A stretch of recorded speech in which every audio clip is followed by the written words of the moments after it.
to our students, their families, and our school's many good friends.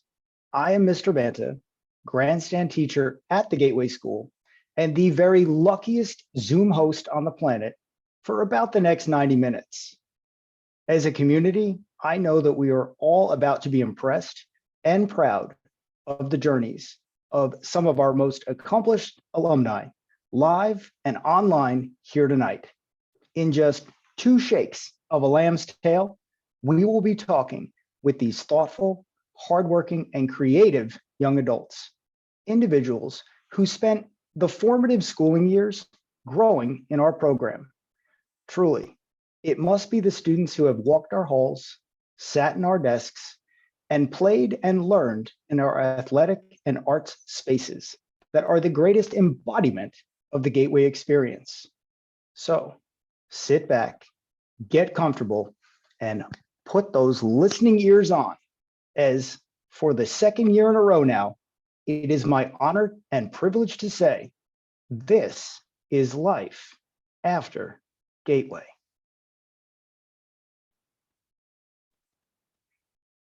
I would like to welcome to our panel, in order of class year, first, Gilad Palley. Hello, Gilad. How are you doing? Class of 2007. Life is good. Very happy to be back. Only virtual this year, but hopefully next year in person. All right, awesome. I'm glad to hear it. And Wes Gordon. Wes, how are you? Class of 2011. Hi, Mr. Banta. Doing great. Thanks so much for having me back. Honored to be here. We are so happy to have you. And up there in the corner of my Zoom, Calvin Solomon, class of 2013. What's going on? Not much. It's great to be here. Excited. I'm excited as well. Thank you for coming. Blaine, how are you? Class of 2014 is Blaine McIndoe. Hi, thanks, Mr. Banta. Thank you for coming. And Anders, what's going on there? Mr. Villanova, class of 2016. I'm great. I'm doing good, John. Thank you for, it's a blessing to be here. It's a real treat. Thank you for having me. Thank you so much for joining us. And Michelle, class of 2020, it is so good to see you again. How are you? I'm good. It's so nice to see everyone too. So happy to be here. I'm glad you all could come. Everyone looks handsome and ready to roll.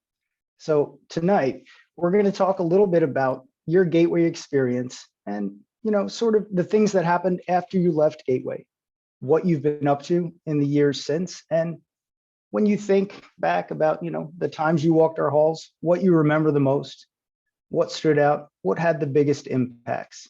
So let's get into it. First and foremost, our parents would like to know, what has everyone been up to since you've left Gateway? If it's all right with you all, either in class year or whenever you've thought you're ready to answer, let me know. What is the biggest thing you have done since you've last walked our halls? What is one thing that sticks out to you as your accomplishment or main thing in life since we last saw you?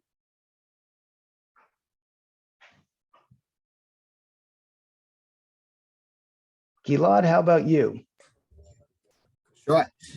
So it's been a couple of years, graduated in 2007.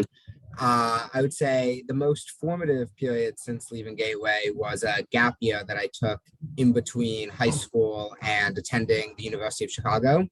I was based out of Jerusalem and I learned Arabic and Hebrew and then had the chance to visit a few different countries.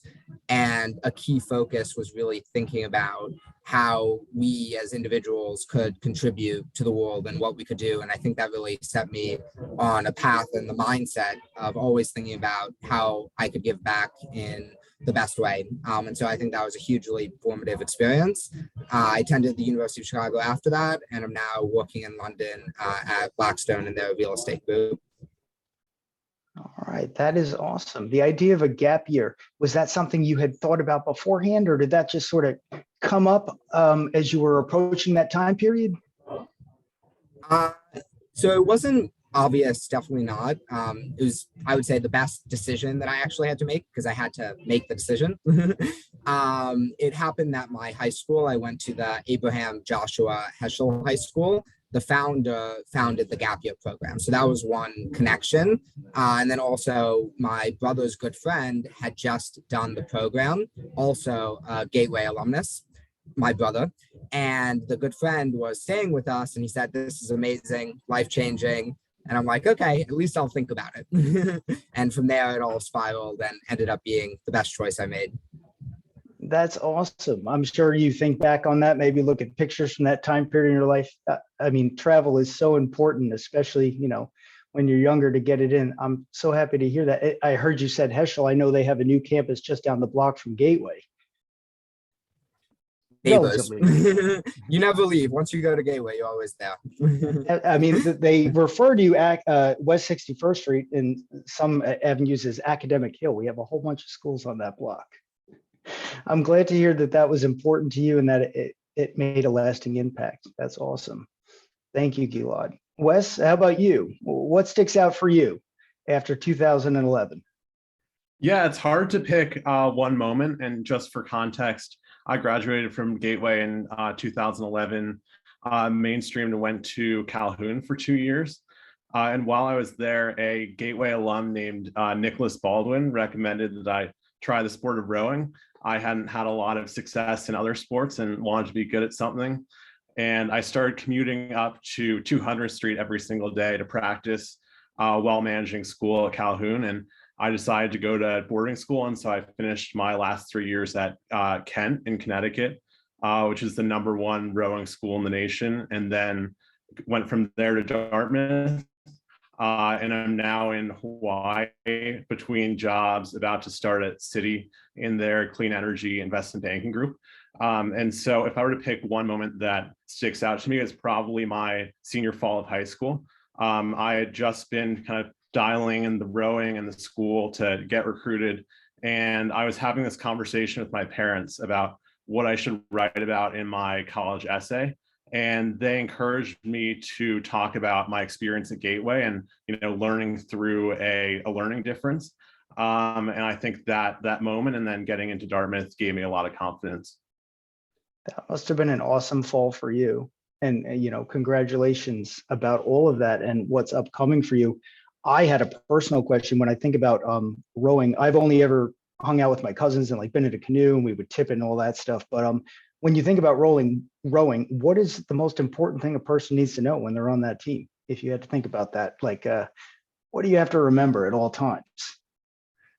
So staying in the boat is one, but I think the big thing for me in learning through rowing was, it's about showing up every single day, working out 6 days a week, doing it with your teammates, being someone that people want to have in their boat. And so I'm retired now, but I still enjoy watching the sport and participating from afar. That one thing you said just there, being somebody that other people wanted to have on their team who would, do what they needed to do and pick up their end of it. I mean, right away, I'm already thinking about how it works at Gateway, being part of a class, being part of a team, being that person who has their job and knows what they have to do. I am sure you were well suited, and I have no doubt that your retirement was well earned. Thank you. Thank you, Wes. Moving around my screen. Sorry if I mess up the numbers of the years, but Calvin, how about you? How has life been since 2013? It's been good. Yeah, so I graduated in 2013 after spending 2 full years, my 7th and 8th grade at Gateway. After Gateway, I actually moved to the Dwight School on the Upper West Side and was fortunate enough by my senior year to be accepted to Yale in New Haven. I double majored in psychology and economics, and I published a number of papers kind of sitting at the intersection of psychology and consumer behavior, namely around the mass buying tendencies of the modern digital consumer. I graduated Yale in May of 2021 and took a marketing position with a company called Butterfly Network. Butterfly is a digital health company, and they're basically developing a handheld ultrasound device that, with its low cost and small footprint, it's very small as opposed to traditional cart-based systems many people are familiar with. They're really primed to transform the future of medical care for inpatient and outpatient settings. So I'm really excited to be with them. And I spent all 4 of my Yale summers interning at Butterfly. So I began with them my freshman year, when they only had 20 employees. They were a little more than a science experiment at the time, but they actually, as of last October, went public and are now worth well over $1 billion. So I happened to cling onto a rocket ship very early on in my college years, which happened to have sprouted into what it is today, which is really exciting. And that's about it. It's been 9 months full time with Butterfly, and brings me to today. That's awesome. I mean, how fantastic that you were able to find that opportunity, but also I think it speaks to you that the type of student that Gateway and that you all are. You find something, you know what works, and you stick with it. I had two questions that immediately came to mind. How are those Connecticut winters? Number one. Not much better than the New York winters, unfortunately, except Okay. the campus up in New Haven is beautiful. I do miss it, though. I wasn't able to attend my senior year because of COVID, so I all but saw the last of it at the end of my junior year, but I was able to go back up for graduation. I'm glad you were able to get back up there for the big ceremony. That actually leads into my second question. You mentioned the mask buying tendencies of online consumers. Did I hear that correct? Yeah, exactly. So the kind of the intersection between psychology and business to the extent. What is one takeaway from that? Like, what did you figure out when you were delving into that? Well, I work for a company right now that's trying to transform healthcare, specifically selling a very low-cost, small ultrasound device which plugs into an iPhone to doctors. And if you know anything about doctors, they don't like change. So kind of keying into some of the psychological underpinnings that drive decision making. And when we think about how to sell a doctor, right, they've been using the same stethoscope for the last 200 years. They've been using the same huge ultrasound machines that everyone who has had a child has seen for the last 50 years. And our device is the size of my hand and plugs into your iPhone and uses AI. And those are very scary concepts to doctors. So keying into imagery and messaging that we can use that makes them feel comfortable is an example of something I do today. Oh, hey, I get that juxtaposition, the idea of like resisting change. Change is scary, but at the same time, creating more space, a physical space is fantastic, especially in a Absolutely. city like New York, in this area of the country. The more space, the better. Thank you, Calvin, for working on that. Thank you. And right next to, at least on my screen, Anders. Anders, what's going on there up at Villanova right now? And what is maybe one or two big things you've been thinking about since you left Gateway that you've had your heart set on or your mind fixed on? It's great to be here. By the way, thank you again for having me. I graduated Gateway in 2016. I immediately followed by attending your preparatory school on the Upper West Side by Central Park West. I was very fortunate to be accepted into Villanova University in Radnor Township, just outside of Montgomery County, Pennsylvania, which is a school that some of who may be watching might know, especially for its basketball program and the success that it's had, but is a school that offers so many things beyond that. I am a sports journalism major with a minor in disability studies, and I would say that it's not an individual moment, but I would say the most important thing that I've experienced is the process and developing and refining my skills as a sports journalist. I've had the opportunity to develop that in many different facets in a very multi-sectional way while being here. I'm the host of Wildcat Formation, which is the NFL podcast that I self-produce on WXVU 89.1 radio, which is our student radio station that we have here on campus, where I discuss various analytical and opinionated and perspective points within the world of professional football. I also have multiple writing outlets, one being the Villanova, which is our student newspaper. I'm a staff writer for the sports section, which has a circulation that goes all throughout campus and all throughout our alumni network. And then I am also a writer and contributor for sbnations.com VU Hoops, which is a blog format that covers specifically Villanova basketball and is a blog sphere that has specific channels for all sorts of sports. And both of those two ones have allowed me the opportunity to be able to cover sports live in person in a press setting environment at all the way from our college facility, the Fenarian Pavilion, all the way up to professional venues like Madison Square Garden and the Wells Fargo Center right here in Philadelphia, being able to do press conferences with collegiate level coaches. And so I suppose just the journey of getting up to that point and refining my skills and be able to hone in on that has been something that has been incredibly rewarding to me and is reflective of the things that I want to do with my career. Have you been interested in sports for quite a while? Was it something like you would look at when you were younger and it just sort of went in that trajectory? Yeah, I first started to follow I first began to follow basketball in 7th grade, and then over time that eventually led into football and baseball. So that was kind of something that graduated over time, but ever since I kind of joined Gateway, writing has always been one of my strengths, and that's something that I've explored throughout many different facets, whether it's be pure creative writing or screenwriting or poetry or whatever have. And so I figured that in terms of a career path, it would be the best way to kind of intersect both of my passions in a way that would give me the opportunity to be able to travel and talk to a lot of really interesting and influential people.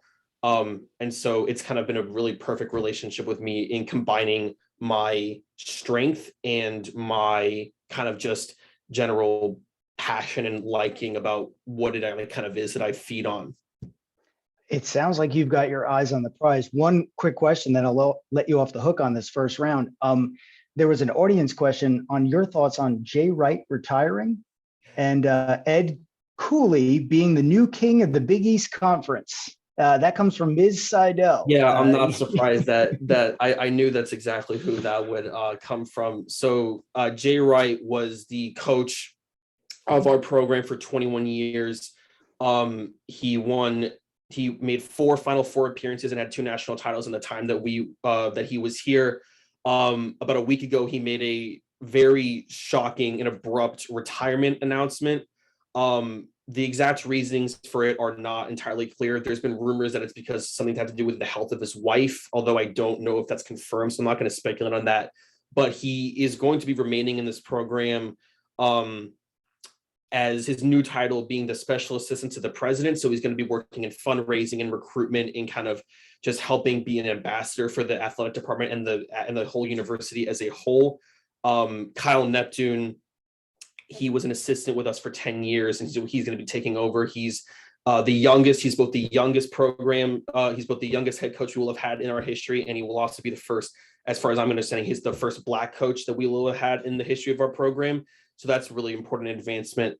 In regards to the Ed Cooley comment, I would just like to remind Ms. Seidel that we beat Providence College twice last year, and I will make no further comments beyond that. Thank you very much, Anders. I'm excited for you that you are there where all of that is transpiring. And we have something at Gateway called the Gateway Gazette. So if you would ever like to contribute a satellite write-up of things happening at Villanova, please let us know. Absolutely. Absolutely. Thank you very much. And over to Blaine. Blaine, how are things? What's going on down there in North Carolina, right? Yeah, North Carolina. First of all, I remember writing for the Gateway Gazette, and I specifically remember being in 6th grade, not being allowed to go outside for lunch and writing a whole thing about how I think that 6th graders should be allowed to go to lunch. It didn't change the policy, but I had a good time. Yeah, it's been really great. After I graduated Gateway in 2014, I ended up going to the Professional Performing Arts High School for drama, which is sort of in the middle of Times Square, the like Hell's Kitchen area in Midtown. I graduated with an advanced arts degree, which I believe helped me go to college for filmmaking at the University of North Carolina School of the Arts. I really wanted to be a director, and I thought that was my passion, and I thought that was the only thing that I really wanted to do. But then after taking a few classes and different things, I realized that producing and screenwriting were really just things that I connected with and wanted to pursue even more. So right now, as I'm wrapping up my final year at college, I actually just had my last class outside a few hours ago, which is so funny. But yeah, I'm working part-time right now for a company called Sensitio Cine, and they are having their film. They went to Sundance, they're going to different film festivals right now, and they're trying to find distribution. So I am an assistant along that route. That's fantastic. And I mean, how cool is that, that, you know, you also have found this something that you've been thinking about for, you know, high school and whatnot, and it's carried on with you. And I think that that's awesome that you're about to graduate. It's going to be an outdoor graduation, hopefully beautiful weather. Yeah, I think so. Lately, we've been having very strange weather patterns in North Carolina very recently. Today it was 80 degrees. It was insane. Unfortunately, graduation will be indoors, but I know that it's just going to be beautiful by the time I actually do graduate outside. So that will be really nice. Hey, if you think of it at the time, please, you know, send us pictures of you with your family graduation. You know, Gateway would like to see it. That's going to be such a special day for you. Oh my gosh, it's so funny because the school colors are kind of ridiculous because our mascot is a fighting pickle. Like, we're an art school, we don't need to be threatening. So our mascot is a pickle. We don't have sports teams or anything like that. We just dance and put on plays and musicals and stuff, and we do films. So our mascot is a pickle with a tutu on, and the colors of our school colors are like red, not red. They're green and black. So we're gonna have black robes and green, like what are they called? The things that go over that. It's bright green. It's gonna be, Yeah. It's gonna be great. Hey, I think that color combination is amazing. And right now in my head, I'm thinking of the Gateway Lion with a pickle. Like, awesome. I'm so happy for you, and I hope that that day is everything that you hope it to be. Michelle, how are you? It's so good to see you. I mean, it hasn't been too long since you've walked our halls. What is going on? What have you been up to? Well, I got into York Prep High School, which is only a few streets away from Gateway.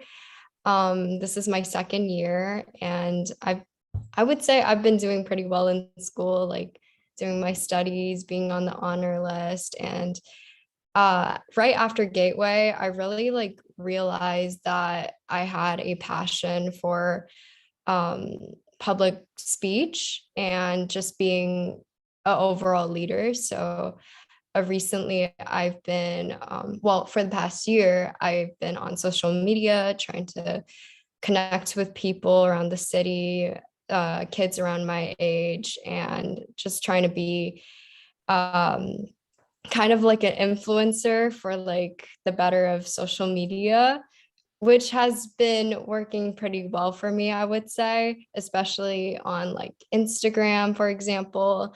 And overall, it's just been a great experience at York Prep. I've made a lot of friends, and it's overall, I just hope that I can keep on doing better, becoming like a public figure, maybe after my mom's footsteps of being a movie director, inspiring others and telling her story, and getting into a good university and so on. It's awesome. I was wondering, do you and your mom ever talk about like what projects you might be able to work on together, you know, as the years go on, and like things you're interested in that she might be able to, you know, partner with you on? I mean, her department is filmmaking, and my department, like, I know how much she struggled with social media, and I definitely helped her on that part. So I definitely see that if she plans to make another film in the future, I can definitely help her for getting that reach of like people and how to get her word out there or get her story out there. And honestly, I love my mom's work. And after her recent film Confetti, I've really realized that her work is completely different than any other filmmaker. Since she's an independent filmmaker, she can really do whatever she wants. And she really based her work on art and influence and like reach and touch to families and individuals, like connecting deeply with them. And I really look up to her about that because she has a way of connecting with people that I know no one else can. And it's really inspiring. The pride that you have for your mom, it shows through. And also I wanted to thank you for being out there in the wild west of social media and, you know, putting out that important message that, you know, you still need sort of the parameters to, you know, go through life and make good choices. Thank you, Michelle, for your work and everything that you have done and will accomplish. Now, I have an audience question here, and a comment first also that Confetti was an amazing movie and it was so inspiring to the Gateway community. And also just in general, for anyone who would like to think about this, you're all in college now or about to think about, finishing up your high school career. When you think about teachers that might be coming into either the college environment or the high school environment, is there something that new teachers should be thinking about right now to be able to work with, connect with, and perhaps even just get along with students today and be able to respond to their needs? Is there something that new teachers should think about in their approach to working with students? I feel like teachers, well, teenagers in general, at least for me and like my other friends, we're very like rebellious. But the thing is with us is that we would listen to anything you tell us not to do. Well, that's for majority of teenagers. They like to, this is like their time to adventure and find their own personality. And for me, I feel like new teachers just have to understand that every student has their own way of doing things and to not be single-minded to their way of teaching, but to be open to other kids' ideas of how they want to be taught and how they want to do things and so on. Thank you. I mean, I think back to, when I was a teenager, it was the height of the grunge movement and Nirvana and all that. I agree. You can't tell a teenager what to do. But on that note, does anyone else have any advice for, young teachers about to enter the profession in terms of Blaine, I see your hand. Go ahead. Yes. What helps? What works? I mean, being a teacher is a absolutely thankless job. When it comes down to how much you give. I can't imagine what is being like just as a teacher. I was a camp counselor, so I got a little bit of it, but it wasn't, I'm not comparing, it's like apples and oranges. But I think that one thing that I've heard from some of my other friends in special education and non-special education is that there would be some times where they would feel like their teacher sort of like not gave up on them, but they would get very frustrated because their teacher maybe thought that they didn't care or they didn't like try hard enough, when really that student was just really struggling with a number of things like family life at home, like just had a bad week or something like that. Or maybe they have learning disability and that's just a subject that they have a really hard time in. So I think for new teachers especially, I think it would be good to just remember like, okay, yes, you are frustrated. They're also probably 10 times more frustrated because they're trying to articulate something that they don't have the vocabulary for because they're 10 and they're also trying to figure it out as well. I hear you. You mentioned something about, things happening at home and in different avenues. It's something my good friend, Mrs. Lico, and I at work talk about all the time, the whole child, the whole student, things that are happening, beyond the classroom, something that you have to sort of not brainstorm, but you need to think about like, all right, you see someone here, but it's not necessarily who they are or what they're experiencing in other places. So before we move on, unless anyone else has any other advice for new teachers, Calvin, I see it. Yeah, go for it.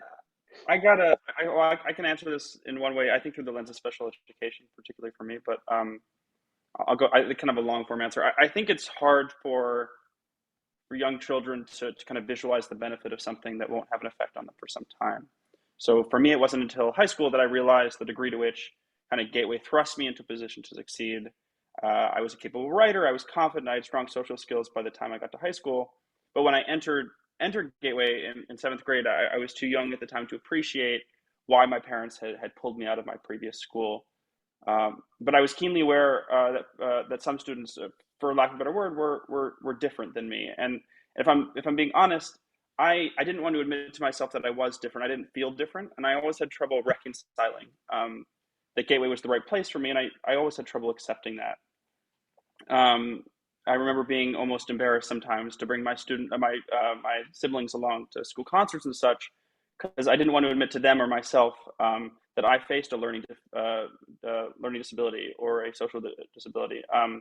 So I guess in my long form, the reason I bring all that up is to say, I think it's important that teachers, especially in special education, recognize that students are at different levels of acceptance of their own disabilities, and that that's not something to assume. I think that's a challenge that some people face, or that not everyone or not every student fully understands or is kind of figured out for themselves. The danger of assumptions, absolutely. Keeping an open mind and really pausing and maybe not making any quick decisions as the teacher in that classroom right away. Thank you, Calvin. Oh, yes, Anders. Yeah, I can also, I also want to answer this question through the lens of specialized education. So I'm currently doing this panel from the office of Level. Level is an organization at Villanova which advocates for the academic, social, and professional advancement for kids on our campus with disabilities. And this office that I'm currently resigning in belongs to Greg Hanna, who runs this program, and he's one of the most kind and approachable and gentle, understanding people that I've ever encountered. When I told him that I was doing this event, what I told him is that I feel like what he does embodies a lot of what Gateway does, in the sense of how me and him, because we're buddies, sort of, we have a lot of one-liners.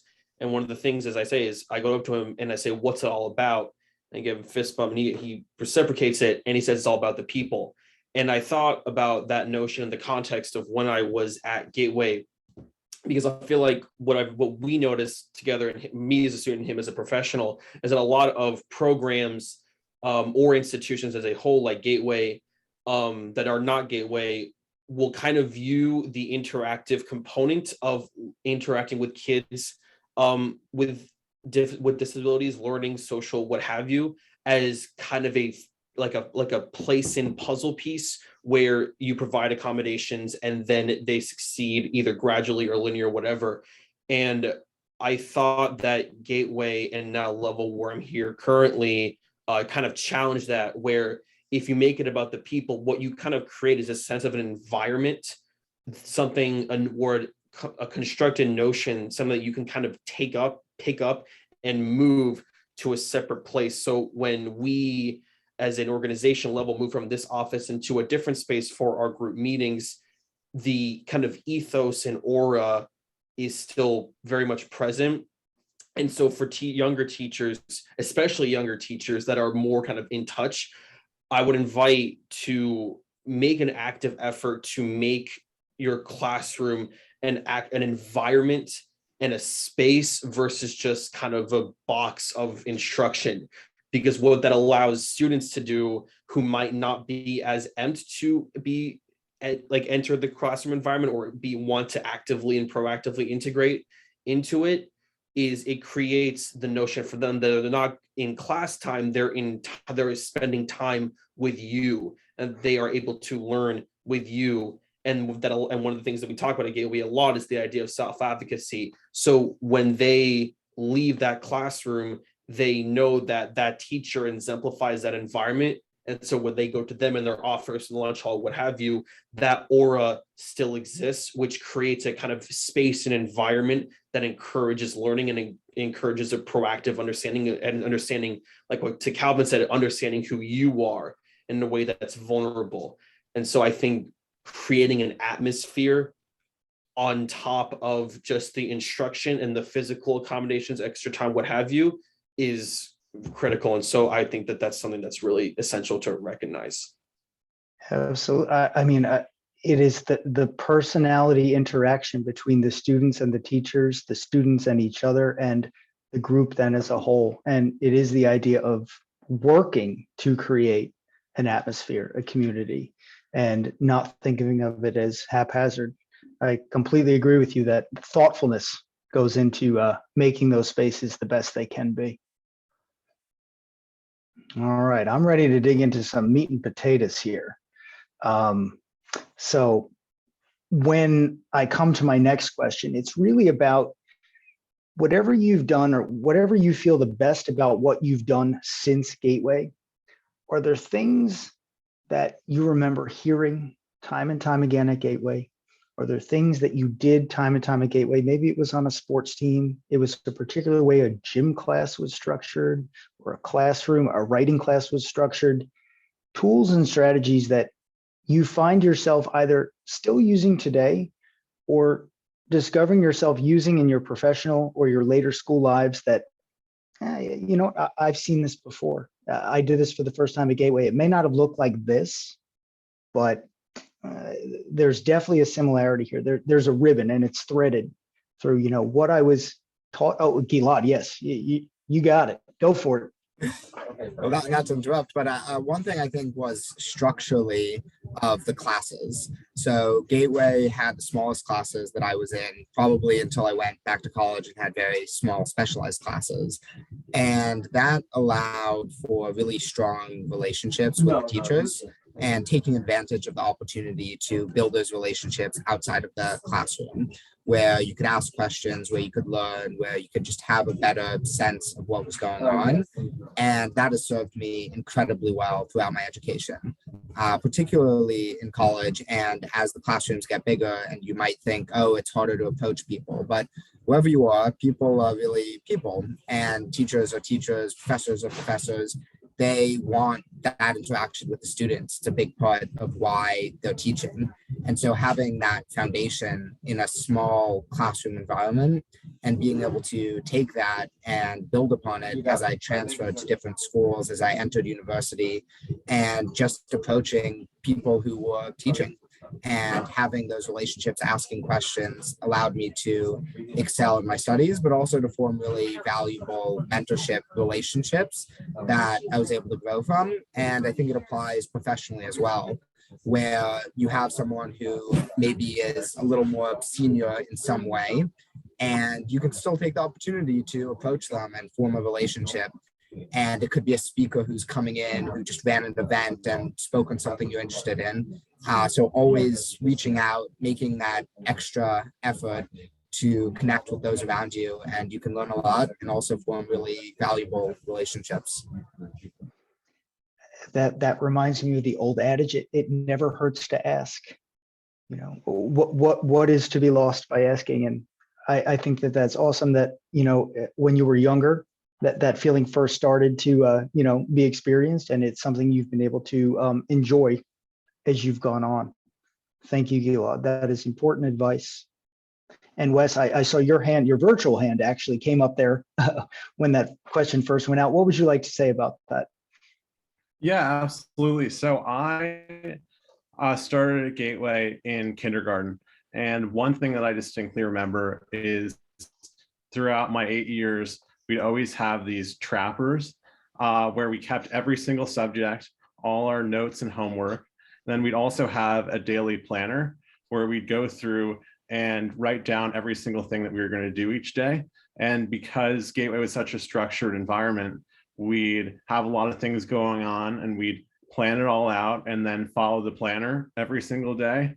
And so I think that sort of framework for scheduling and really executive functioning was so helpful when I got to college, where I had practice and class, and there were a bunch of free blocks during the day, and I had to figure out how I was going to work towards the other things that I had going on to be as successful as possible.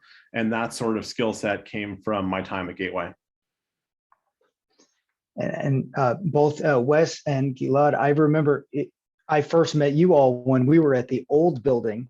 So you talk about, being able to take an entire schoolhouse or school of thought and transfer it not only between buildings, but then a couple of years later, you all went on ahead and have done all of this. And the fact that still sticks in there, I think is important. I think it's something that students everywhere, if they stop to think, would probably see that thread weaving from their younger years as they got older. Now, I have a question that popped up in the chat from one of my good friends, Ethan, who's in 5th grade. And he wanted to know if you thought about what Gateway first taught you to do in terms of interacting with other people and whatnot, and speaking to your teachers and reaching out and receiving also instruction on how to talk to friends, how to make friends. If you had to rate your experience making good friends while you were at Gateway, where would you place it on a 1 to 10? Ethan in 5th grade would like to know in terms of the friendships you enjoyed when you were that age. Go ahead, Gilad. Well, I would just put it as a 10. I'm here with my childhood best friend, Wes. I mean, I feel incredibly, incredibly lucky to have met you, Wes, and to still be friends, and just the, consistency, no matter where we went, what schools we were at, where in the world we were, always having that really close relationship. Like, it's unbelievable. So that's the Gateway, and that's to US. Awesome. Do either of you two talk to any of the other old crew down there on either 2nd Avenue or West 61st Street?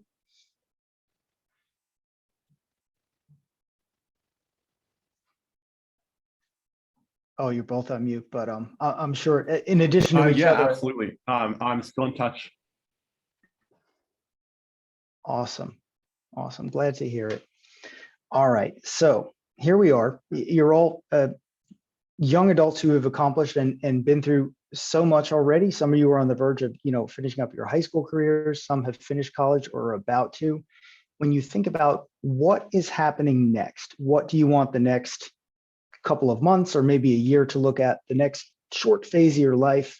Does anyone have any big dreams or ambitions of what they'd like for themselves in the short upcoming time period? I know when I think for myself, I think, I'm a little bit older than you all, just a little bit.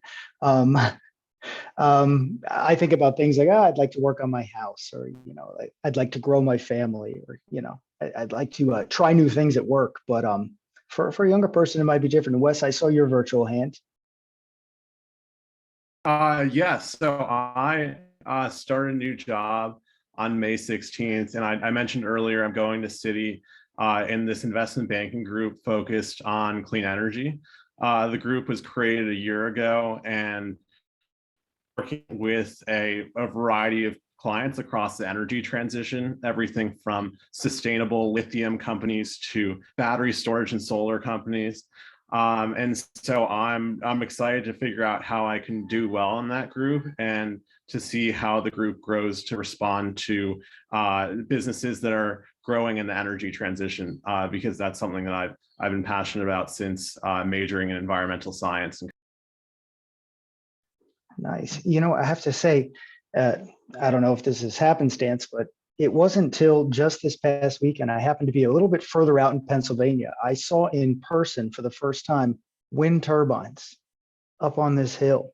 And I figured, all right, so you have to go about that far out. Can you envision a time or space where in the near future, something like that might pop up in or around New York City? I know we got the Palisades cliffs and whatnot, but how soon till some of that starts creeping into our lives here in this busy area? Yeah, I'd love to see it. And I'm glad that you're seeing it in Pennsylvania. New York actually just built their first offshore wind project, which is a really big step. And solar is growing in New York City. But I think the future is really these super large, what they call utility scale projects that are going to power entire towns and cities. And so I'm hoping that my group and a lot of the other teams out there and people and players across the transition figure out ways to help us get to net zero, hopefully by 20. Thank you. Thank you for your hard work on that. I'm sure it is not easy, and it's a lot to think about. And Blaine, yes, please jump in, anybody at any time. Professionally, it would be great to keep writing and sort of keep that momentum going even as I leave school. It's great right now having other people tell me, oh, you need to get these pages in by this time, but that doesn't happen later on when you leave college. So I'm very excited for that. And it would also be great if I could have a bunny or a hamster. I know my mom is watching this, so I'm sure we're gonna have a long conversation about it afterward, but I'm moving out of this apartment. This is on campus housing, so I'm gonna move out, and I want a little furry friend. I miss having a little thing to take care of that's not a plant. As you should. I'm sure you'll be able to work that out with mom. That you mentioned assignments and whatnot, and people are reminding, does anybody here use a planner or a calendar or some sort of a day minder, what their device, whatnot? I mean, hands up if you do. And if you have a particular good strategy or technique, please unmute and tell our audience, what's even better than that, or, how do you use it? And please jump in. I know I've started writing down more things as I've gotten older, but they tend to be scraps of paper that fall everywhere. Calvin, what do you use? I'm sorry, I'm boring. I just use Apple Calendar. I have different color coding for different types of events, but not much more than that. And to your previous question, I don't have much. I don't have much in the next year. I just started this next phase of my life. Graduated not too long ago. Moved into my first apartment. Started my first job. So I feel like just getting through that first stage is my goal for this next year, and then I'll start thinking about things beyond that. But it's been exciting. Hey, nothing boring about color coding. Did you have a housewarming, an apartment warming? Do you have a get all settled in now? I mean, I had some friends over. Some people brought over some snacks and stuff. Not much. Nice. It's been nice. Glad to hear it. All right, let me travel down my list of community questions. People are most interested to hear about. Let's now flip back a little bit. Now, it's a bit of a time travel. You might have to hop in a mental time machine here. Thinking about to your years at Gateway, a favorite Gateway memory. It doesn't have to be one, but if there's one that just grabs you, for instance, I know, field trips, they come and they go. Some years you have them, some years you don't. And some years they're a bigger overnight thing, and some years they're more of a community thing. Or maybe it was a grandstand, a box race, a piggyback race. Who knows? Things in the world that move, guess my rule. A whole penultimate of games happened, I'm sure, while you were at Gateway. Or maybe it was a project, a long-term project, a specific teacher, a moment. Thinking about Michelle, yes, please grab it. And Blaine, don't worry, I saw your hand too. And anybody, jump in whenever the next person's done.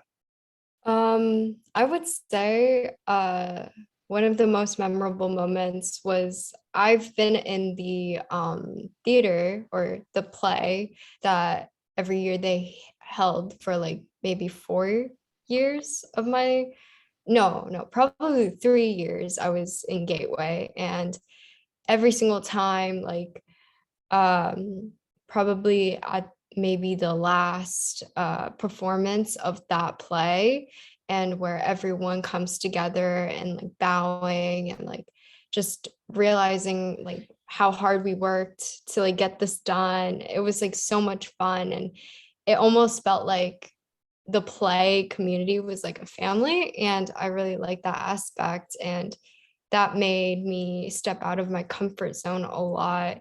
And being able to speak publicly for the first time just through lines was memorable. And being confident like that really shaped me into who I am today.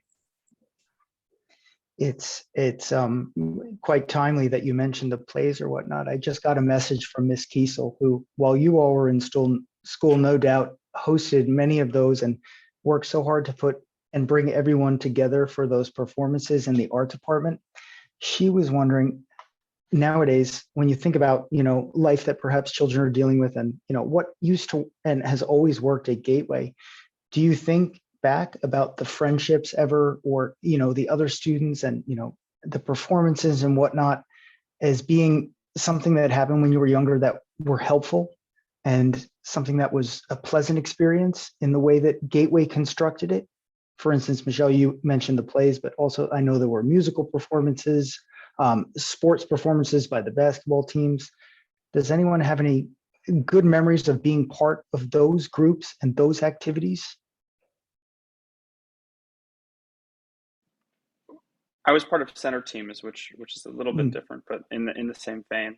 Which I know, I'm sure you could talk to what center teams has evolved into since then. But if I remember correctly, it was essentially 2 hours twice a week at the end of the day, where you got to work with a master teacher on a subject, extracurricular of your interest. And I actually ultimately selected the electronic music center team, which was taught by a master percussionist named Justin Hines, and mainly as a result of my interest in playing piano growing up and composing. And actually, I loved that class so much that I ended up working with Justin outside of school, and ultimately led to a number of performances that I did. One, I think I actually debuted for students at the school for the entire class of my year. One of the compositions I had written, which was fantastic. And that was actually that passion that kind of spiraled into me working with Justin every year, all through high school, ultimately writing a number of pieces. One got recognized by publication, which got recognized by another. I actually got ultimately commissioned to do something for Carnegie Hall, which I believe actually was the piece which got me accepted to Yale. So that the kind of the performance and the opportunity at Gateway to to focus on something that wasn't academic during the school day, in this case music for me, led to a kind of a spiral of outcomes that were all very positive, and I'm very grateful for.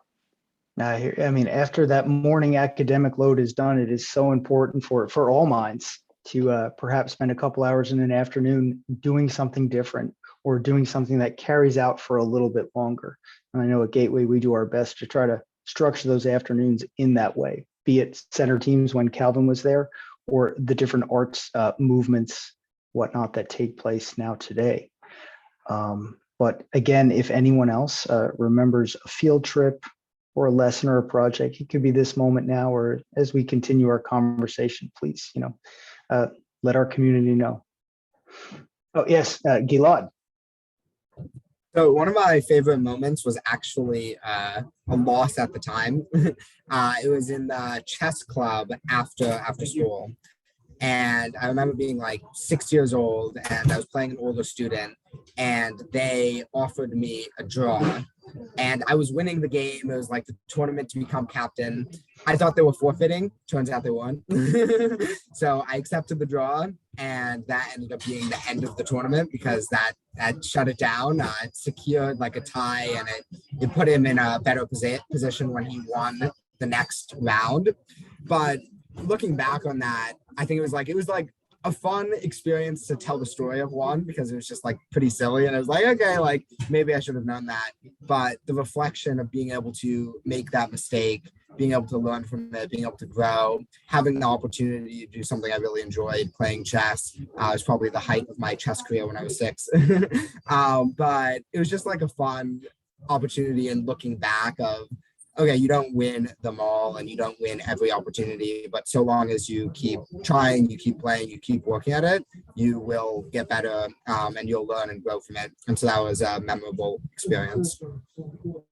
You might be excited to know that beyond a chess club after school, we've begun, particularly this year, playing chess at lunch and recess in some of the homerooms. And what you're speaking about, the idea of the practice and the feeling of winning and being able to really spend some time thinking about that game, because it's not a very quick one. Sometimes it takes a while, and they're long and they're drawn out, but it is certainly of value. And Wes, I saw you had your hand up as well. Yeah, one memory that sticks out to me was, I think it was 2nd or 3rd grade. I was in this math class with Miss Childers, and it was the first time I really got excited about a subject. And I remember she kind of rallied this group. It happened to be 5 boys. And she said, all right, if you guys do well in this next test, you're getting a box of donuts from Dunkin' Donuts. And at the time, there was nothing more exciting to us. And so I remember going home, studying really hard, encouraging my friends to do the same. And we took the test. And then 2 days later, Miss Childers walks in with a box of donuts.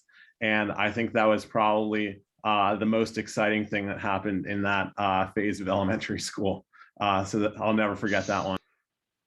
I am sure that if she's out there listening, no doubt does she not remember that. Of course she does. And I think that if I were to have a top 3 of things that embody Gateway, especially for younger students, that story, that bar, that brass ring to be grabbed, the idea of the box of donuts, and what you had to do then to prepare and encourage others and to let your parents know, hey, this is what I'm going to do and this is what we're going to get.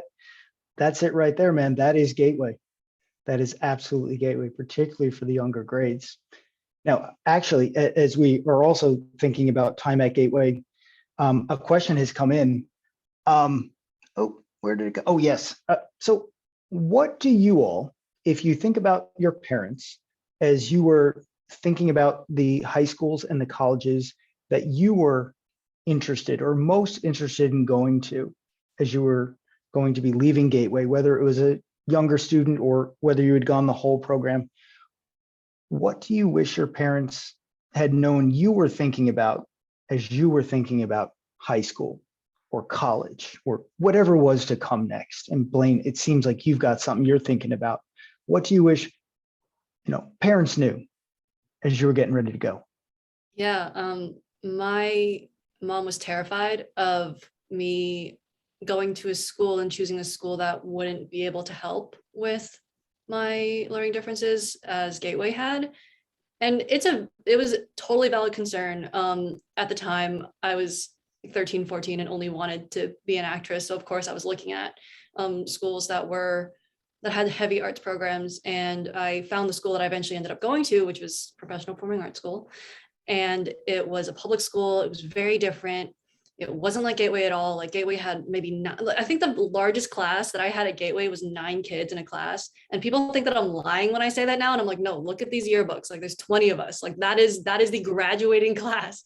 And I think the most interesting part about that was that I think it was just that I was so excited, and I think I felt more ready than I went to call it my mom so many times, than my mom was ready for the next step, I guess. And I think a lot of it is that I actually went to Gateway, so I know what I learned and how much I absorbed and how ready I felt. And understandably, there were things that I did struggle with, like learning wise in school. Like math is just never going to be my subject. I haven't touched a calculator in 4 years, so very happy about that. But I think that making sure that the excitement is still there for the future. It's really hard when you're scared, especially for your child. And that's just everything. Like you worked so hard to give them the education of Gateway, and then having them sort of want to go a different route is terrifying. But I think sometimes just knowing that they've gotten everything they can from Gateway, and the teachers from Gateway are amazing. Shout out Mr. Bringus. I love Mr. Bringus. But I think that just like understanding that, this is going to be difficult either way if they continue to go into special education or like mainstream public or private school. It's still going to be an adjustment for everyone. So I don't know. I guess just it is an understandable fear, but we're the ones who have to go to Gateway and understand everything that the teachers are telling us and actually implement the things that we learn from Gateway. So we're the ones who are going to have to like bring all those lessons to our next place. So hopefully you trust us a little bit to do that. I was going to say, everybody, thumbs up if you feel your parents were more worried than you were about where you were going next. You're talking high school or college here? High school, either or. Your next step right after Gateway. Who was more worried? If it was mom or dad, thumbs up. All right. And Michelle, I saw you had your hand. Oh, and Gilad will get to you. Michelle, you had your hand up as Blaine had put hers up. What would you like to say? I would say like I was definitely a little bit more worried than my mom, because it was in every single new school, you don't know anybody and you don't know what to expect, if like people are gonna like you or not. And it's just like really fearful for me. Even at the time of leaving Gateway, like I still felt like really self-conscious, since like I'm going into like a new place, and Gateway was something that was familiar to me, and the next step was not familiar, and that kind of scared me, that it was like very uncomfortable. But my mom, she always like knew that I was capable of handling that, as well as my dad, because as a child, your parents, like at the beach, for example, they would always force you to make friends at the beach, like introducing you to like other kids. And I think she knew that I would be all right. And I'm glad that she pushed me into making that step. And yeah.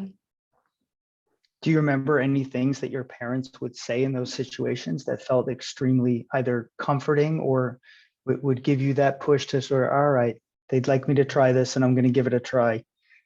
Well, ever since I was little, my mom would always like force me to try new things. And it wasn't like out of the ordinary that she would be like, oh, try this or try that. So I was definitely hesitant, but like her thought of just like, I knew, even though I didn't believe it, like I knew that she knows that I was gonna be okay. And that thought at the back of my head really comforted me. So yeah. Mom is fantastic. Moms, dads, they are fantastic. And that support system. I'm glad that you had that and felt that. And Gilad and Anders, please jump in. Gilad and then Anders. Would Gilad, or we could draw straws. Hey, I'll jump in. This is off of what Blaine said a little bit in terms of parents knowing that things will be okay. And so this was more an appreciation for what my parents did. When I was deciding which high school to attend, my parents could have said, we think this is the best school for you. You should go to this school. Instead, they guided me much more towards that decision, but left it open to me to actually make the decision.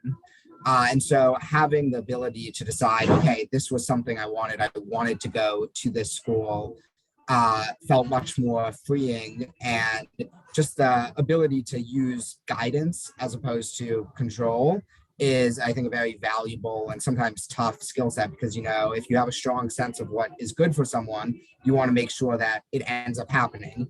But having that trust that advice and rational thought will help guide your children is something that's really valuable, because the outcome of being able to decide for myself, obviously with their influence, felt much better knowing, okay, I chose this, I want to do this, I'm ready for this, as opposed to just like, okay, you should do this. The old, analogy of how tight you grip sand in your hand could relate to how much you're able to hold on to it. The idea of how much control you exert over a situation. But it sounds like your parents know you very well and knew that you would be able to come to those decisions on your own. Fantastic. Anders, yes, please. Yeah, I was also going to kind of provide a similar anecdote to what Blaine was speaking to earlier. So academic rigor was something that was really important for me. It has always been really important to me and my family growing up in an immigrant household. I had the opportunity while I was at York Prep to take AP classes, which is something that I would recommend to any student listening to this conference who has the opportunity to do so, or an IB or whatever equivalent or adjacent your eventual high school may provide. And so it was really important to me that I went to an institution that reflected that hard work. And whether that be Villanova, where I'm currently attending, but also other schools that I looked at, like NYU, Northeastern, UNC, Wake Forest, UMiami, etc., among others. And I felt that I had the grades and the scores and the curriculums and the portfolio to attend those places. However, I am a person with a learning disability and with social disabilities. And my mom felt that it was really important that I attend a college that was able to provide me with a structure and with services that would be able to accommodate for that. And a lot of the colleges that she felt would be appropriate for me in that respect were places that I did not feel were reflective of the hard work and effort and motivation that I invested in my time in high school. And so I did eventually end up at Villanova, which is a rigorous institution. The acceptance rate of my graduating class was 19%.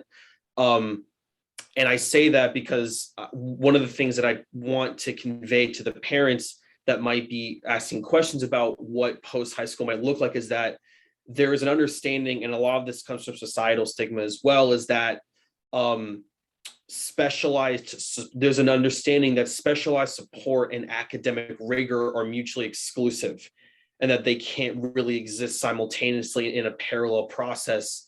And I want my biggest piece of it, not really advice, but the thing I want to say with it is it's not true, is that there are places for where if you have a kid at home who's very bright and very passionate and very motivated in the classroom or in other respects, but might learn a little differently in a cognitive sense compared to other kids, especially in a mainstream environment at a mainstream college, that there are places that are for that.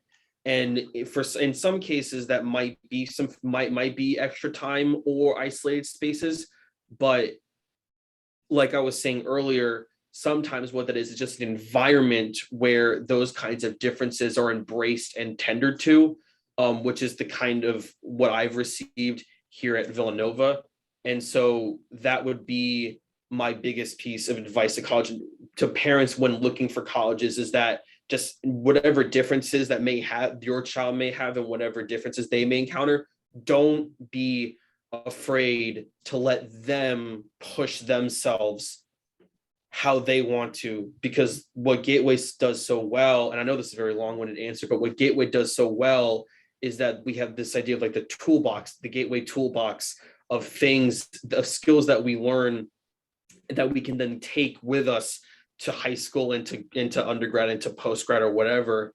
And that remains, and as long as you use them and practice them, that remains with you wherever you go, whether it be Stanford or community college. So I would say that as long as that toolbox is present, don't be afraid to let your child pick up the stick and run with it in the direction that they want to, even if that means some names of schools that might be a little up there. Let them embrace that journey and embrace that challenge, because the character that they will build, whether they're accepted or not, is something that will serve them wherever they end up. I think yeah, just real quick, I think that speaks to a question that we just got in the chat. College separate in terms of high school though too, do you all feel that applies to high school decisions? Gateway, we run through 8th grade. Does that same idea of a toolbox or whatnot lend itself to making those decisions for what happens right after Gateway? And Calvin, if you have any thoughts on that, or if you want to tag on to what Anders was speaking of college, the parents are interested to know in particular right after Gateway, ending at 8th grade, does that carry forth in terms of like a child knowing his or herself and what they would like to do in terms of their next school? Yeah, absolutely. So there are a lot of things there. I think, so number one, I would just say, like, a lot of these, and perhaps people are not as aware, a lot of these high schools and even colleges have rigorous support systems.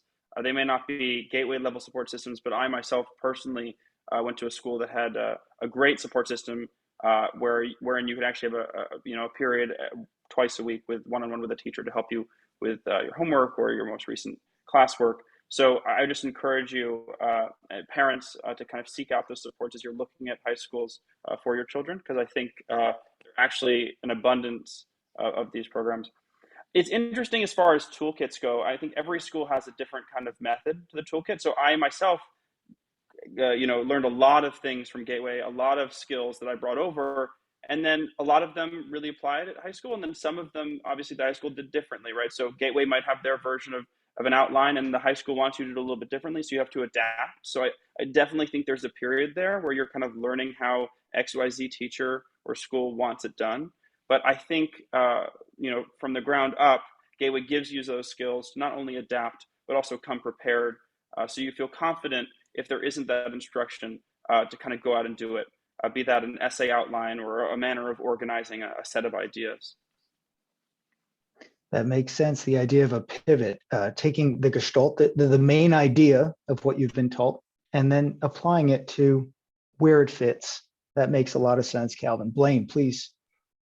I think that it's worth mentioning that Gateway not only helps in levels of like areas of deficit, but they also support in levels of strength and really push you to do like your personal best instead of focusing on an average or a grade or something like that, which is ridiculous. just because it is really important to understand where your deficit is, but also when you're in Gateway, you get to like really work on what you're good at. I remember in this English class, this was so funny. This was the first script that I ever wrote, and I still have it like back at home. And I read this book, and it was about these like weird superhero things going on. And I asked my teacher if instead of writing an essay, if I could write a script, and she said yes. And it was so funny. I had my classmates go up and like perform the whole show, and I didn't have a name to the script. I have no idea what it was. I think that was one of the pieces of feedback, like, hey, if you could title this, that would be great. But I just remember feeling like, oh my gosh, I can really do this. I'm a lot like, this is a place where I was in 5th grade at the time, so this is kind of insane.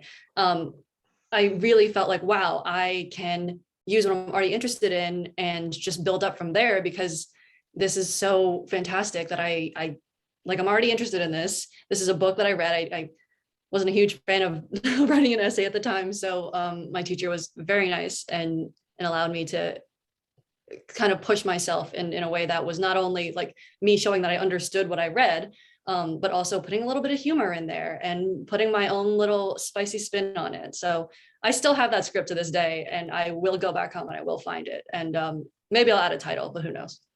Hey, I think that's awesome if you would revisit this many years later and polish that up and throw that title on there. I think that's awesome. And I'm glad that is a memory that brings you joy. That's fantastic.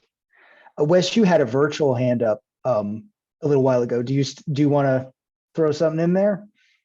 Yeah, I wanted to speak on this question because, like, thinking back to my Gateway Middle School experience, my biggest source of angst at the time was whether or not I'd go to a good high school, whether or not I'd be successful there, and then what college would look like.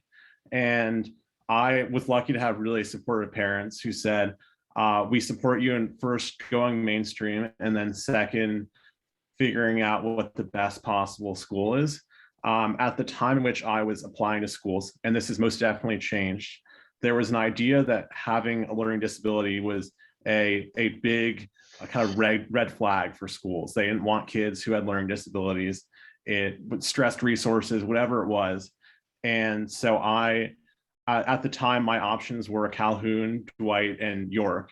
And I was really lucky to get into Calhoun.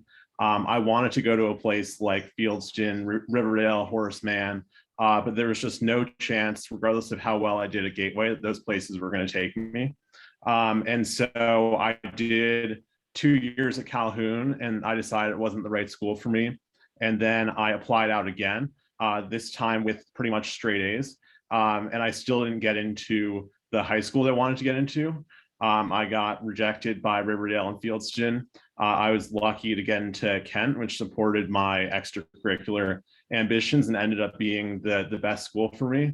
But I think that the key message to parents and students is that your fate isn't sealed freshman year of high school, and a lot can happen in those 4 years, and being ready to pivot and to figure out places to excel both in the classroom and outside of it. I just wanted to say I left Fieldston to come to Gateway, and I could not have made a better decision. So I think everything worked out just fine. Look at that. 2 ships coming to the right place. I'll also say I left Calhoun to go to Gateway, and everything also worked out just fine. So I do think that speaks to like the broader, like, it'll work out. I think there's this mentality of you have to go to the top colleges, you have to go to the top high schools. Like, it works out, and you don't really believe it till it's over. Hindsight's always 2020. In the moment, there's no way of accepting it. I think as a student, perhaps that's something that parents recognize, or perhaps you don't, but I definitely think it is something to recognize that no matter how many times you tell your son or your daughter, it doesn't matter where you go, like, I support you 100%, they're still going to hold themselves, and many students, I believe, at least, to the highest standards, for one reason or another. So the more you can kind of drive home that message of acceptance, and, I think is great, because it is the reality, and there's data, there's tons of data as a psychology major to back up the fact that going to the top XYZ school is not going to kind of lead to better outcomes, like, down the line. Absolutely. The idea of considering a whole picture, so important. Now, on that note, and as we're thinking about the youngsters who are at Gateway, some of them are, they're getting ready to go into either middle school. Perhaps they're just starting out in the lower school program. And I've certainly spent a lot of this year talking to some of the oldest kids. Grandstand has re-begun in the oldest grades, live and in person this last year. So you've got kids kindergarten through 8th grade coming together in assembly with their entire class this entire year. And it's brought about a lot of questions, and a lot of questions are about the future. And a lot of our students are seeking advice. So if it's all right with you all, I have just 6 questions right here that the students at Gateway School are really thinking about. When I said to them, hey guys, I'm gonna be talking to some kids that, you wouldn't believe it, but once upon a time they sat in these desks, they were about your age. They used these cubbies, they had their lunch mats too and whatnot. They had recess after lunch, and, they might be able to offer a bit of advice. So 6 questions came through, if you're ready. Number 1, Destan in class 4. So, he's going to be 9 years old soon. He would like to know, how was gym class when you were at Gateway? Because he's having a blast. Take it away. Yes, Michelle, and unmute yourselves at any point in time, please. I would say gym class at first, like I was never really a big fan. But the thing is, what made it fun was that there was always like a twist to it. Like we'll play a sport, but we'll make it like interesting and make it like entertaining. And like, unlike other gym teachers and like public schools, I would say, like, for example, I had like Mr. Perez, and I can remember he was like the best gym teacher. Like he really cared about everybody, and like how he always made sure like the girls and boys always were inclusive and no one was like left out and playing any sports, because a lot of the sports I would say are like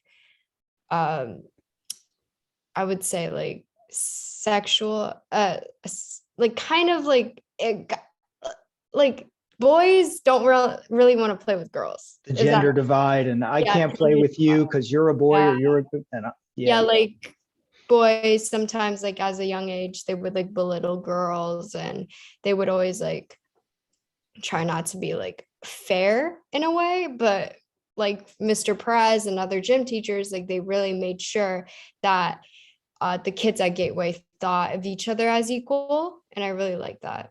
So he's always made things fun. He's a good man. He and all of our gym teachers. Yeah.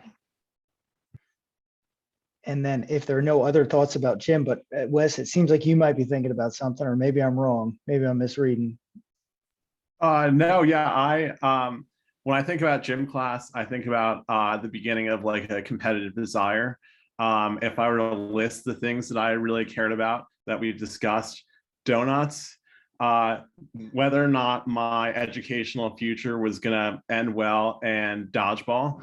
And so gym class with Mr. Perez, I think, excited a fire in me to figure out how to win. I can't possibly describe how much I cared about winning those dodgeball games.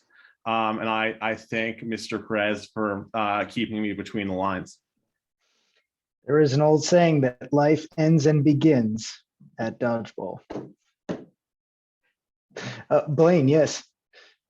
Mr. Perez definitely pushed me to be more competitive. I remember I was the only girl on the soccer team for like 2 years. And I think also in gym, he was just like, I don't think I was very aggressive. I still am not, but like, I think at the time, like I would like to let people take the ball away from me during basketball. And it just, because I didn't want to fight anyone, even though I was like weirdly tall for my age. So they were probably intimidated, but like, I was like, I'm more afraid of you than you are of me, like go take it.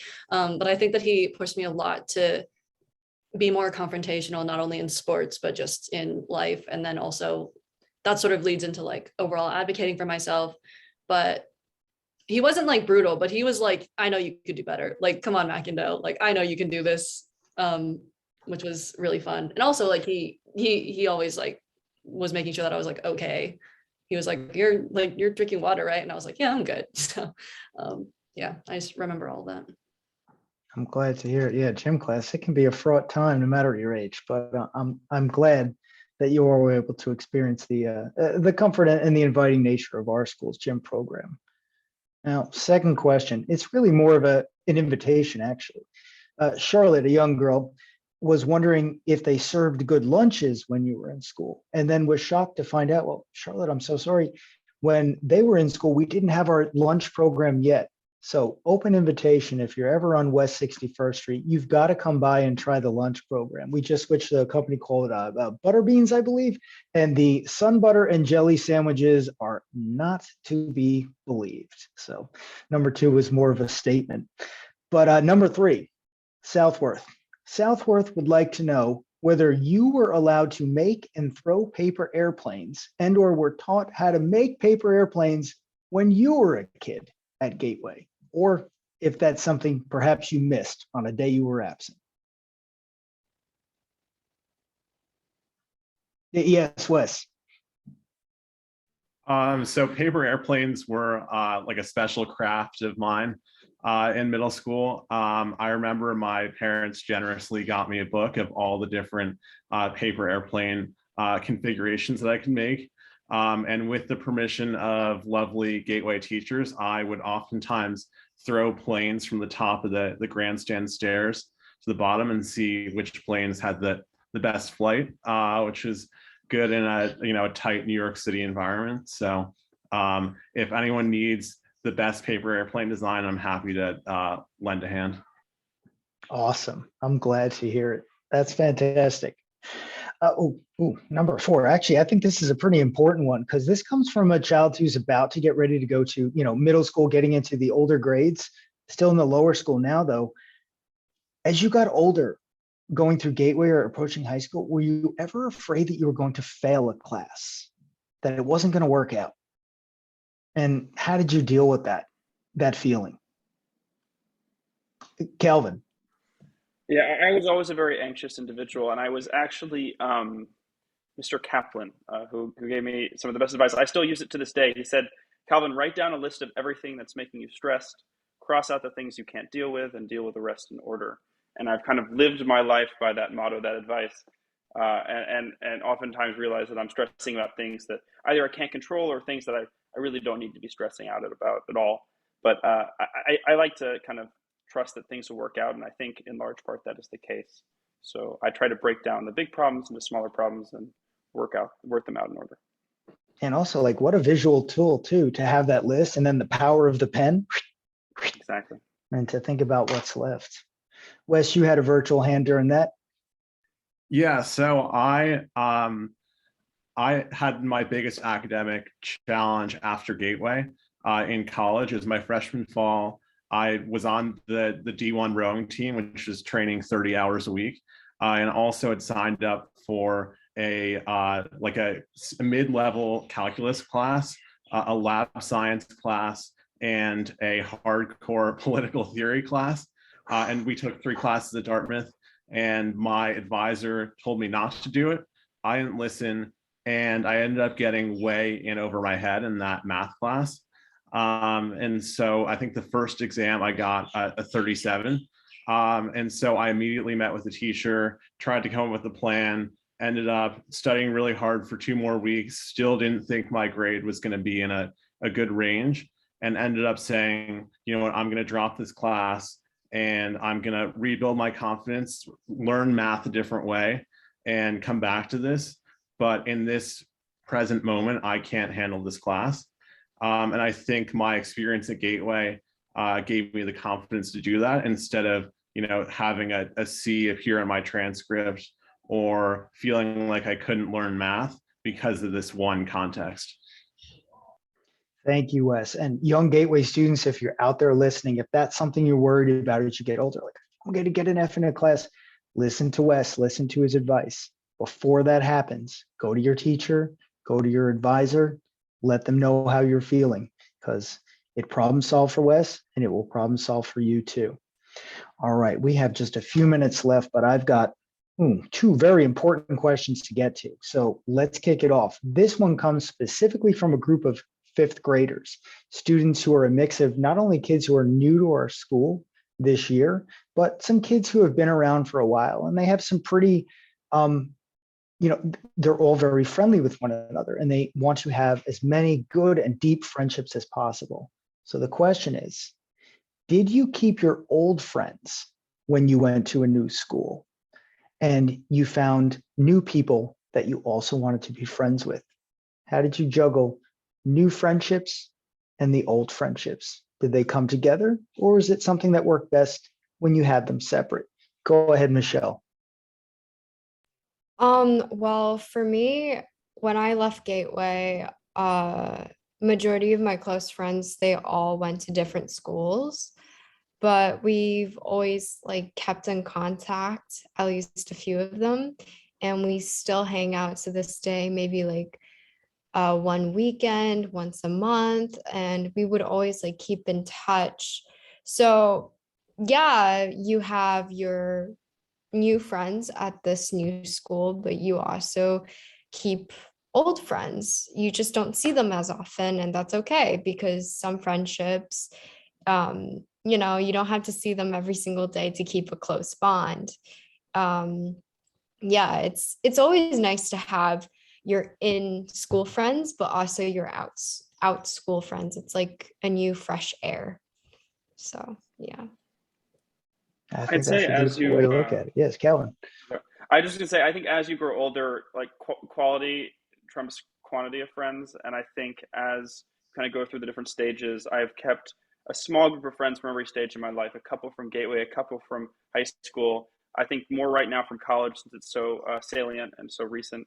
Um, but I'd also say that when you kind of get through all of school and you finish out, there's opportunities to reconnect with folks you haven't actually talked to in a long time. I actually recently found out that a friend of mine from Gateway named Matthew Pfeffer is actually living in the same building I live in.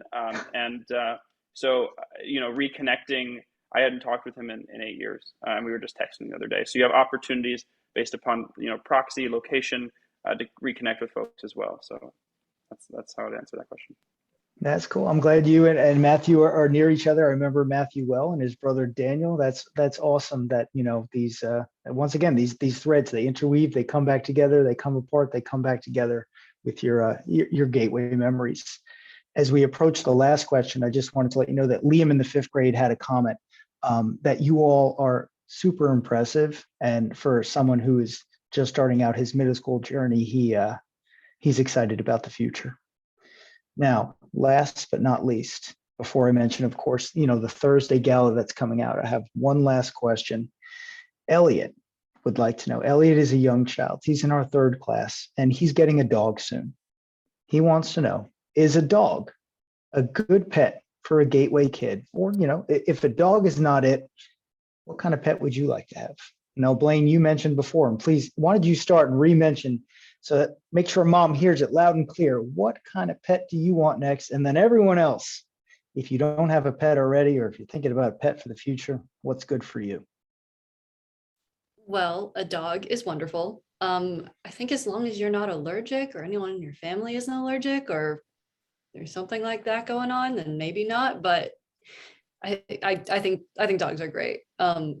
Cats are also fantastic. Near my apartment right now, there are a bunch of stray cats who live just around this area, which is fantastic because one of them just like always walks me to my room when I come through from my class in the afternoon, and it's so sweet. But yes, hamster or bunny. All right, dog is cool, and hamster or bunny for Blaine. Gilad, how about you? I was always thinking a pet tiger, but I think that's a little more difficult for for most circumstances. But dog is a great second choice. I agree. Anders, how about you up there? Do you have a pet, and or what kind of pet would you get? I grew up with a golden retriever, actually. So if you're gonna get a dog, that would be what I would recommend. They're very archetypical. Kind of everyone ends up having one eventually, but they're so lovable and easy to interact with, especially when you're young, because of like their demeanor. So if you're gonna go for a dog, which is what I would recommend, regardless, a golden retriever is, I would think, is spot on. All right, golden for the golden. Calvin, how about you? I grew up with 2 dogs and a cat. My siblings, I have 2 siblings. They both kept care of the dog, and I had the cat. Um, I'm partial to the cat. I now have my own apartment, and my girlfriend, we're celebrating 5 years. She's trying to encourage me to bring the cat from my parents' house to my own apartment. I'm terrified of all the scratching and the maintaining. I do a lot of travel for work, so it's hard to. But I could go either way. I think right now I'd say cat over dog, but I love dogs as well. All right, well, both animals are lovable. Michelle, what are your thoughts on pets or a dog for Elliot, for that matter? I had the same desire as Elliot when I was his age of getting a dog or a pet in general.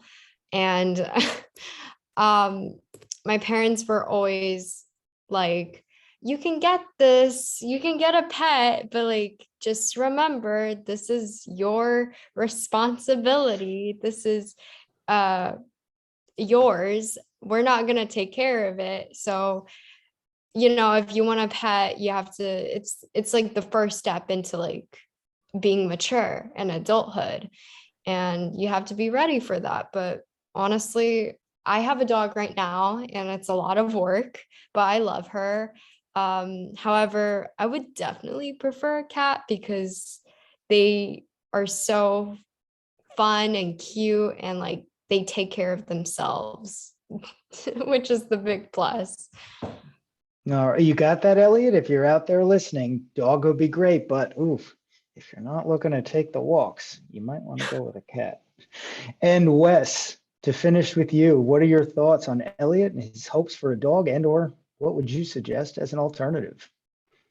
I am firmly in the dog camp. I think a dog would be great for Elliot. I've had the benefit of 4 dogs over my child and adulthood, a Tibetan Terrier, a French Bulldog, and right now 2 Pekingese, which are kept by my parents. They're these very small, furry dogs that enjoy being in people's laps. So any of those 3 breeds would be great, and overall, definitely get a dog. All right, so there you go, Elliot. It sounds like your wish for a dog is approved, at least by this alumni panel and certainly by me. However, in the end, it will be up to mom and dad. Now, as we say goodnight or farewell for now, I just wanted to remind everyone that Gateway's big gala returns live and in person at the, I believe, the Chelsea Lighthouse this Thursday evening. Hoping to see as many of the alumni there who are in town that can make it as possible, as well as everyone else from the Gateway community that perhaps I or everyone else haven't been able to run into in person in quite a while. I think that's it from our end. To everyone out there listening, to our attendees, thank you all so much. Thank you for tuning in. And of course, my advice is usually pretty standard: be good. And if you can't be good, be careful. Good night from the Gateway School and our alumni panel. I think our community is very proud of you. I know that I am.